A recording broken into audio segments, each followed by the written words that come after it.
दुर्योधन की छाती में सनक और ईर्ष्या का अग्नि तेजी से भड़कता जा रहा था। वह भीम को कभी भी माफ नहीं कर सकता था और उसके खिलाफ कुछ भी करने को तैयार था। उसने अपने सहायकों शकुनी और कर्ण को बुलाकर एक गुप्त बैठक बुलाई। मेरे प्यारे मित्रों, भीम हमारे लिए सबसे बड़ा खतरा है। उसकी शक्ति और वीरता से हम सभी डरते हैं। अब वक्त आ गया है कि हम उसे कुछ ऐसा करके निकम्मा बना दें कि वो हमारे सामने कभी भी नहीं आ सके। दुर्योधन ने गर्व से कहा। कर्ण ने सहमति में सर हिलाते हुए कहा, राजकुमार, आपकी बात सही है। भीम हमारे लिए खतरनाक है और हमारे आलम को बिगाड़ सकता है। मैं सुझाव देता हूँ कि हम उसे जहर देकर मार दें। इससे वह हमेशा के लिए खतरा नहीं रहेगा। शकुनी ने भी इस विचार को समर्थन दिया। कर्ण का सुझाव बहुत अच्छा है। हम भीम को जहर देकर मार सकते हैं और फिर राज्य पर पूरा कब्जा कर लेंगे। कौरव वंश की बागडोर हमारे हाथ में होगी। दुर्योधन मानसिक रूप से तैयार हो चुका था। उसने दृढ़ता से कहा, ठीक है, तो ये योजना अमल में लाई जाए।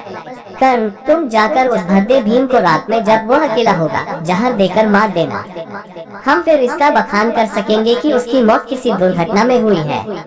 कर्ण तुरंत मौके पर पहुंच गया और भीम के पास जाकर उसे जहर युक्त पानी पिला दिया। लेकिन भाग्य से भीम उस जहर को पहचान गया और उसने उसे त्याग दिया।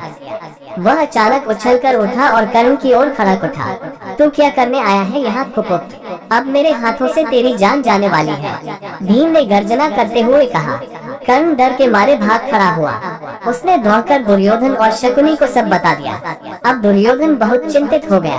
उसने कहा, भीम ने मेरा षड्यंत्र पकड़ लिया है। अब वह मुझसे बदला लेने के लिए तैयार है। हमें कुछ और चाल चलनी होगी। कुछ दिनों बाद दुर्योधन ने एक और चाल चली। उसने कहा कि कुरुक्षेत्र में एक सुंदर महल बनवाया गया है जहाँ सभी कौरव और पांडव एक साथ मिलकर रह सकते हैं।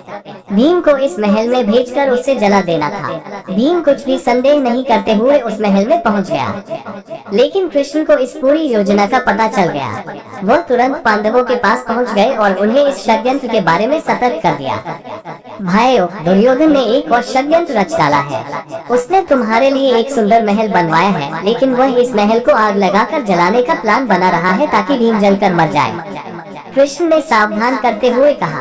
पांडव तुरंत सतर्क हो गए और महल से भाग निकले। भीम ने तो अपने रक्षक दरबार को भी साथ ले लिया। इस तरह दुर्योधन का षड्यंत्र विफल हो गया। भीम उस षड्यंत्र से बच गया और उसका क्रोध और भी बढ़ गया। इधर दुर्योधन निराश होकर बैठा था। उसने कहा, कृष्ण ने हमारी योजना को नाकाम कर दिया। अब मुझे कुछ और चाल चलनी होगी। मैं भीम को कभी भी माफ नहीं करूंगा और उसे हमेशा के लिए खत्म कर दूंगा। दुर्योधन का मन कुछ और षड्यंत्र रचने में लग गया। उसने एक बार फिर अपने सहायकों कर्ण और शकुनी को बुलाया। वे तीनों मिलकर उस पर गहन चर्चा करने लगे। इस प्रकार दुर्योधन का भीम के प्रति घृणा और प्रतिशोध की भावना और भी गहराती गई। कृष्ण की मध्यस्थता के बावजूद वह अपने कट्टरपन और स्वार्थ से नहीं हट पा रहा था। युद्ध की घोषणा होने वाली थी और भीम का क्रोध भी हर पल बढ़ता जा रहा था।